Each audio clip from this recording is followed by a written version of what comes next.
आदरणीय अध्यक्ष महोदय श्री जितेंद्र सिंह शेखावत जी, यशवंत व्यास जी और श्री प्रमोद शर्मा जी, जिन्होंने मुझे यहाँ याद किया। मुझे थोड़ा अजीब सा अनुभव हो रहा है क्योंकि मैं दर्शक दीर्घा का व्यक्ति रहा हूँ। इससे पहले 4 वर्ष पूर्व एक मेरा उद्बोधन है स्वामी रामानंदाचार्य पर, जो कि सृजन फाउंडेशन में चला है। वो 40 मिनट मैंने उसमें व्याख्यान दिया था। उसके बाद ये दूसरा अवसर है कि मुझ जैसे साधारण व्यक्ति को इन्होंने दिल्ली से बुलाया और मुझे यहाँ बैठते हुए बड़ा एक विचित्र सा अनुभव हो रहा है कि कतई मैं इसी योग्य नहीं हूँ कि यहाँ बैठकर इन वरिष्ठ जनों के बीच में मैं कुछ कहूँ कि मैं ये काम कर रहा हूँ, वो कर रहा हूँ, और इनके काम के समक्ष तो कुछ है ही नहीं मेरा काम।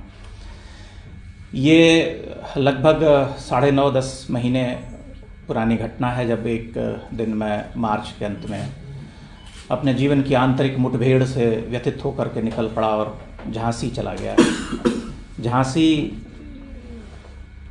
में अप्रैल का पहला सप्ताह था और उसी समय ताप जो है प्रचंड रूप धारण कर चुका था। ऐसा लगता था जैसे कि बाहर कोई धधक सी उठी हो। तो मैं निकला और मुझे लगा कि एक बार शायद मैंने आकर के गलती कर दी, लेकिन मैंने सोचा कि अब यहाँ तक आ गया हूँ तो मुझे जाना ही पड़ेगा। फिर मैं पहली बार ओरछा गया। उससे पहले मैंने रेल यात्रा करते हुए 1-2 बार उन मंदिरों के एक कुछ रहस्यात्मक चित्र जैसे देखे थे। मुझे लगा कि संभवतः यहाँ कभी मैं जाऊँगा, लेकिन वह क्षण आया और मैं गया वहाँ। और वह एक पहली घटना है जिसने मुझे अभिभूत किया। जब मैंने ओरछा में चतुर्भुज मंदिर का विराट रूप देखा, तब मुझे लगा कि मैं क्या देखने से अब तक चूका रहा था। और सौभाग्य से उसी समय रामनवमी का पर्व था और 9 अप्रैल को वहाँ पर 5 लाख दिए जलाए गए थे। यद्यपि मैं शाम को वहाँ रुक नहीं पाया क्योंकि इतनी भीड़ हो गई थी कि वहाँ से निकल पाना दुष्कर था, इसलिए मैं थोड़ी जल्दी चला गया था दीप प्रज्वलन होने के साथ ही। उसके बाद मैं क्रमशः उस क्षेत्र में आगे बढ़ता गया और झांसी से मैं मुरैना गया। मुरैना में एक मंदिर है कक्कन मठ, जिसके बारे में तमाम तरह की ऊल जलूल बातें यूट्यूब पर भरी पड़ी हैं। ऐसे भूत ने बनाया, ऐसे प्रेत ने बनाया, ये एक रात में बन गया, यहाँ पर शाम को प्रवेश करना वर्जित है, भूत पकड़ लेता है, डायन डस लेती है, यह हो जाता है, वह हो जाता है। उस मंदिर को देख करके जो आदमी चकित रह जाता है, जो यह सोचता है कि हमारे पूर्वजों ने क्या बना करके दिया, जो अभी भग्नावशेष है, ऊपर से उसका पूरा शिखर ढहा हुआ है, उसे जब मैंने देखा और उसके अधिष्ठान को देखा, जो जगती जिसके ऊपर वह मंदिर खड़ा है, वैसा विशाल का जगती तो खजुराहो में भी नहीं है, किसी मंदिर का नहीं है। लेकिन बहुत कम लोग उस मंदिर को जानते हैं, कक्कन मठ को।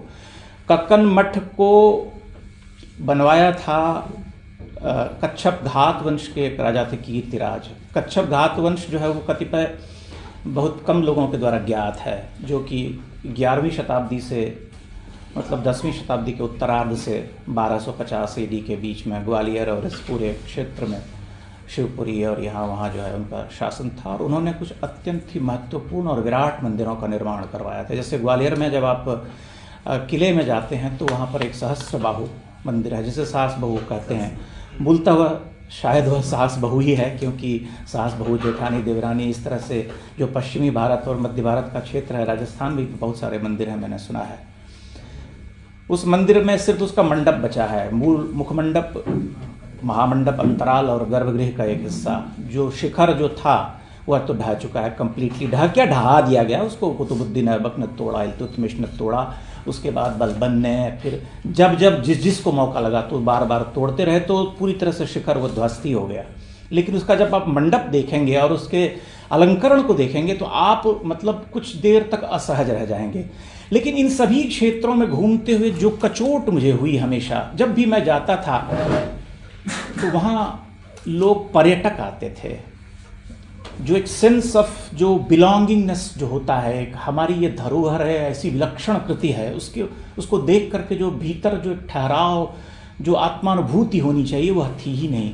वहाँ पर कभी कोई मोबाइल में गाना बजा रहा है, कोई जोड़ा बैठा है प्रेमालाप कर रहा है, और यह भी देख करके कि मैं कुछ रिकॉर्ड कर रहा हूँ अपने मोबाइल फ़ोन पर। मेरे पास कोई कैमरामैन नहीं होता, मैं इतना अफोर्ड नहीं कर सकता, स्वयं जाता हूँ, स्वयं अपने मोबाइल फ़ोन में कैद करता हूँ। लेकिन वो तब भी चुप नहीं होते, वो तब भी अपनी मौज मस्ती में रहते हैं। तो ऐसे ऐसे मंदिरों की यात्रा करते हुए, जैसे ग्वालियर में ग्वालियर के बारे में जब मैं जाता था, गतिमान एक बड़ी अच्छी ट्रेन है, शताब्दी से भी अच्छी है, उसमें घोषणा होती थी कि ग्वालियर कपड़ों के लिए प्रसिद्ध है, सिंधिया का महल और कपड़ों। तो मुझे बड़ा आश्चर्य होता था कि क्यों हम अपनी विरासत के बारे में इतने अज्ञानी बने बैठे हैं। हमको बताना चाहिए कि ग्वालियर में इस देश के सबसे महान मंदिरों में से एक महान मंदिर वहाँ भी है, आप जाकर के देखिए तो सही, भग्नावशेष है लेकिन आपको देखना चाहिए। तो ग्वालियर में मैं घूमते हुए मैंने कहीं से ढूंढा, नेट में तो मिल जाता है, एक नरेश्वर है। नरेश्वर के बारे में ये स्थिति है कि ग्वालियर शहर में अगर आप किसी से पूछेंगे तो वहाँ के 90 से 99% लोग कहेंगे कहाँ है, नहीं जानते हैं। भिंड रोड पर आप जाएंगे, ग्वालियर से 20 किलोमीटर आगे तो गांव के लिए एक रास्ता कटता है, मालनपुर गांव है, वहाँ पर है वो चंबल के बीहड़ में जिसे हम कहते हैं। पहली बार मैं वहाँ अब मई में गया था। आप समझ सकते हैं कि चंबल क्षेत्र में गर्मी कैसी होती है, राजस्थान की गर्मी उसी तरह से वहाँ भी पथरीला है, कटीली झाड़ियाँ हैं। मैं पहुँच गया सुबह 8 बजे। गूगल पर जो मैंने पता देखा उसमें भटक गया। एक ऑटो वाला मेरे साथ था। 1.25 घंटे तक मैं, वह मंदिर जहाँ मैं खड़ा था वहाँ से सिर्फ 1.5 किलोमीटर दूर था, लेकिन 1.25 घंटे मैं भटकता रहा। सैकड़ों कांटे घुस गए जूते में, पसीने से लथपथ हो गया। मुझे लगा कि शायद नहीं जा पाऊंगा, लेकिन फिर किसी तरह से एक व्यक्ति मिला, बोला कि उधर चले जाओ, पहाड़ी के उधर उस साइड है। उतर के गया। लेकिन ये मंदिरों की यात्रा सिर्फ किसी पत्थर की बनी हुई इमारत को देखने भर की नहीं है, क्योंकि एक बहुत जीवनानुभूतियों को समेट करके चलती है। मैं बहुत चीज़ें देखता रहता हूँ। अब मैं वहाँ जब जा रहा था तो एक दिन के 10 बज गए थे और धूप प्रचंड हो गई थी। एक लड़का पत्थर तोड़ रहा था। मैंने कहा भाई तुम मुझे ले चलोगे? तो एक क्षण के लिए वह मेरा मुंह देखने लगा, फिर वह आकर के बैठ गया ऑटो में और वह ले गया। जब वो वहाँ ले गया, बहुत पथरीला रास्ता था, तो मंदिर देख करके तो मैं ठटक गया 2 क्षण के लिए। उसके बाद मैंने उसको धन्यवाद कहते हुए कहा कि मैं तुमको कुछ देना चाहता हूँ। वह उखड़ गया। उसने कहा कि आप सोच भी कैसे सकते हैं, मैं ये नहीं लूँगा। मैंने कहा तुमको मैं बड़े भाई की तरह आशीष के रूप में यह तुम रखो। लेकिन तब भी उसका स्वाभिमान, आत्माभिमान ऐसा कि वह लेने के लिए तैयार नहीं था। किसी तरह से मैंने उसको दिए पैसे। नरेश्वर के जब मैंने मंदिर देखे तब मुझे लगा कि ये पूर्व पीठिका है।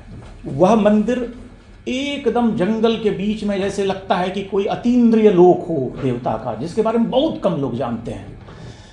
वो पहाड़ के बीच में घिरा हुआ है, पीछे से जल स्रोत है, कुंड, उसका पानी अब तक निकल के आता है। और उस मंदिर में जब आप घूमते हैं तब आपको समझ में आता है कि गुर्जर प्रतिहार वंश ने उत्तर गुप्त काल के बाद जो सबसे महत्वपूर्ण निर्माण करवाया इस पूरे क्षेत्र में, उनमें से वह सबसे प्रारंभिक मंदिरों में से एक है। भगवान शिव को समर्पित है और वो चूँकि पूरी तरह से नष्ट भ्रष्ट हो चुका है, जीर्णोद्धार का काम हो रहा है। लेकिन मैं इन सभी मंदिरों में 9 महीने से मैं भटक रहा हूँ, तो 9 महीने से भटक निरंतर नहीं रहा हूँ। मैं कोई यायावर नहीं हूँ। लोग मुझे यायावर कहते हैं तो मुझे हंसी आती है कि यायावरी तुम समझते ही नहीं हो क्या होता है। मैं महीने में 2 बार यात्रा करता हूँ, 2 दिनों के लिए, 4 दिन 5 दिन अधिक। उससे अधिक यात्रा करूँगा तो बीवी बहुत डंडा मारेगी। इसलिए यायावर शब्द का प्रयोग न करें। आप कहें हाँ ठीक है आप जाते हैं देखने के लिए, मैं देखने जाता हूँ। लेकिन मैंने यही अनुभव किया इन सभी क्षेत्रों में घूमते हुए कि बहुत कम लोगों में जो एक भारतीयता का बोध है, वह जो होना चाहिए वो नहीं है। वो जाते हैं एक पर्यटक के तौर पर। खजुराहो के मंदिरों में जब मैं गया तो वहाँ भी वही सब photo click, selfie selfie selfie. Selfie ने ऐसा कर दिया है कि मथुरा के, वृंदावन के गोविंद देव मंदिर में जहाँ आप साक्षात माँ के बिहारी की पालकी के सामने खड़े हैं, वहाँ भी सेल्फी चलता रहता है। सेल्फी से मुक्ति कहीं नहीं है। जबकि उत्तर की मुझे लगता है कि ये सबसे बड़ी खराब व्यवस्था है कि आप गर्भगृह में भी फोटो खींचते हैं, वीडियो बनाते हैं। मैंने अपने जीवन में आज तक, जहाँ मैं बड़े आराम से ले सकता था, वहाँ भी मैंने कोई वीडियो नहीं बनाया कभी किसी गर्भगृह का। जो जागृत प्राण प्रतिष्ठित मंदिर है वहाँ भी गया तो मैंने इस बात का ध्यान रखा कि मैं देवता का विग्रह का फोटो न लूँ, क्योंकि ये शास्त्र सम्मत नहीं है। तो नरेश्वर जो है, नरेश्वर के बारे में मैं ये कह रहा था कि वह मंदिर एक ऐसा मंदिर है जो कि उत्तर मध्यकाल में जो मंदिरों का पूरा निर्माण हुआ है, एक तरह से वो इंस्पिरेशनल कृति है। जिसको देखने के बाद कच्छप घात वंश से लेकर के चंदेल, परमार, इन सब ने देखा कि नहीं, ये कुछ ऐसी चीज़ है जिसको हम ऐसे इस तरह से देखें और इसको नकल करें। उसके बाद उसी क्षेत्र में बटेश्वर, और बटेश्वर के बारे में बहुत कम लोग जानते हैं। एक बटेश्वर आगरा के पास है, लोग उससे भ्रमित हो जाते हैं, लेकिन जो मुरैना और ग्वालियर वाला बटेश्वर है वह संपूर्ण भारत का सबसे बड़ा मंदिर परिसर हुआ करता था। उत्तर, दक्षिण, पूर्व, पश्चिम सभी क्षेत्रों को मिलाकर के वहाँ 200 मंदिर थे। मैंने हाल में 3री यात्रा की वहाँ की, और कहा कि लिखा हुआ है नेट पर, जो आप खोजेंगे तो कि अननोन रीजंस लिखा है कि अज्ञात कारणों से यह मंदिर ढह गए, भूकंप आया। जब हम मंदिरों की संरचना देखते हैं, मैंने इस पर कोई पुस्तक नहीं पढ़ी है, पिछले 9 महीनों में भगवत कृपा और मैंने अपने अनुभव से धीरे धीरे थोड़ा बहुत समझना शुरू किया कि अच्छा ये इंद्र की प्रतिमा है, ये अग्नि की है, ये ब्रह्मा की है, ये इसकी है, ये उसकी है। संग्रहालयों की यात्राएं की, धीरे धीरे अनुभव अर्जित किया और सीखा, उसी से पहचाना। अब भी चूकता हूँ, 25-30% ही समझ में आता है। लेकिन बटेश्वर के मंदिरों में मैंने देखा क्या हुआ है। मैंने कहा ये कैसा भूकंप आया, सिर्फ सिर ही खंडित हो गया नंदी का, ये तो असंभव है, हो ही नहीं सकता। भूकंप में जब पत्थर गिरेंगे तो क्या वह इतने सोचे समझे तरीके से गिरेंगे कि सिर्फ नंदी का सिर खंडित हो जाएगा? ऐसा नहीं, तोड़ा गया है। और कक्कन मठ जिसके बारे में मैंने शुरू में कहा, उस पर जब आप जाएंगे तो उसका पूरा शिखर ढहा हुआ है, लेकिन नीचे नहीं गिरा है। विशाल का चट्टानें आड़ी तिरछी लटकी हुई हैं, आप जाएंगे तो आपको लगेगा सर के ऊपर गिर जाएंगे, लेकिन गिरती नहीं है, क्योंकि उस पर वज्रलेप से चिपकी हुई हैं वो। तो वज्रलेप, जो 4 तरह का वज्रलेप प्राचीन भारत में होता था, और इंटरलॉक, जैसे आप पजल्स को सॉल्व करते हैं, बिठाते हैं, उसी तरह से उसको बिठाया जाता था चट्टान को, और बिठा देने के बाद वज्रलेप को गर्म करके फिर ठंडा करके लगाया जाता था, तो वो ऐसे चिपक जाते थे कि हजार वर्ष तक स्थिर रहते थे, जड़ीभूत, जिसको कोई हिला न सके। भूकंप 8.5 से ऊपर का भूकंप आया तभी, और वो धरती में ऐसी तरंग पैदा करे तभी वो गिर सकता है। तो बटेश्वर में ऐसे किसी भूकंप का हमको प्रमाण भी नहीं मिलता कि मध्यकालीन भारत में 13वीं शती में, कहा 13वीं शती में भूकंप आया। मैंने कहा 13वीं शती में एक बड़ा भूकंप भयानक आया था भारत में, जो उधर अफगानिस्तान से आया था, और उसने तो खैर ली लिया एक तरह से। तो वो मंदिर जो है भूकंप में नहीं टूटे हैं, वो सब तोड़े गए हैं। और उस पूरे क्षेत्र में जब आप घूमेंगे, जैसे ग्वालियर किले में जाएंगे, तो सब जगह लिखा हुआ है, आर्कियोलॉजिकल सर्वे ऑफ इंडिया ही लिखता है कि ये इसने तोड़ा, ये इसने तोड़ा। एक बार नहीं, बार तोड़ा, 17वीं शताब्दी तक यह चलता रहा। तो बात यह है, एक संतोषजनक बात यह है इन पूरे क्षेत्रों में घूमते हुए, कि सरकार काम कर रही है। 2005 में बटेश्वर में सबसे पहले के मोहम्मद, जो आर्कियोलॉजिकल सर्वे ऑफ इंडिया के डिप्टी डायरेक्टर थे, जिन्होंने अयोध्या में राम मंदिर होने के प्रमाण दिया काट्य, उन्होंने ही वहाँ जाने के बाद जैसे कहा कि मैं अपने हृदय पर हाथ रख करके खड़ा हूँ कि मैं क्या देख रहा हूँ, ऐसा कोई क्षेत्र भारत में है क्या? और उसके बाद वहाँ पर उन्होंने कहा कि मैं यहाँ काम करवाना चाहता हूँ। तो 2 पुस्तकें प्राचीन भारत की वास्तुशास्त्र पर आधारित, उनका अध्ययन करने के बाद, और वहाँ जो हजार की संख्या में जो पत्थर और प्रस्तर खंड और शिलाखंड, मंदिरों के टूटे फूटे स्तंभों के अवशेष, कीर्तिमुख, कलश, आमलक इत्यादि पड़े हुए, उन सबको समेट करके उन्होंने 50 मंदिरों का जीर्णोद्धार कराया। जो मंडपिका शैली के 50 छोटे मंदिर खड़े हैं, और अब पीछे के बड़े मंदिरों का निर्माण कार्य अभी मैं देख करके आया हूँ, हो रहा है, बाहर भी बहुत सारे। और जिनको बागी और डकैत और ये वो कह करके एक तरह से हमने ये किया, वही लोग उन मंदिरों का रक्षण करते रहे। निर्भय सिंह गुर्जर ने बहुत लंबे समय तक नरेश्वर और बटेश्वर के मंदिरों में जो प्रतिमाएं थी उनकी रक्षा की। अगर वो न रहे होते तो लोग उठा करके ले जाते। जैसा मैंने ललितपुर में देखा था, देवगढ़ के पास, वहाँ जो प्राचीन मंदिर है, वहाँ लोग जो वराह की एक दुर्लभ प्रतिमा है, जो थाने में, मालखाने में पड़ी हुई है, और ऐसी सैकड़ों प्रतिमाएं गायब हो गई।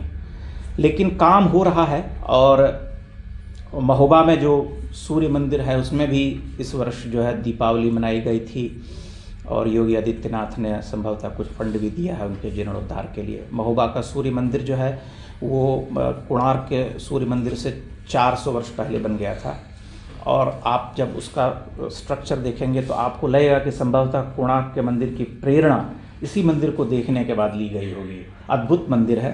आधा पूरा ढह गया ऊपर, लेकिन जो गोलाकार स्ट्रक्चर है वो डिफरेंट, अलग है, वो अन्य मंदिरों से जो मंदिर होते हैं हमारे।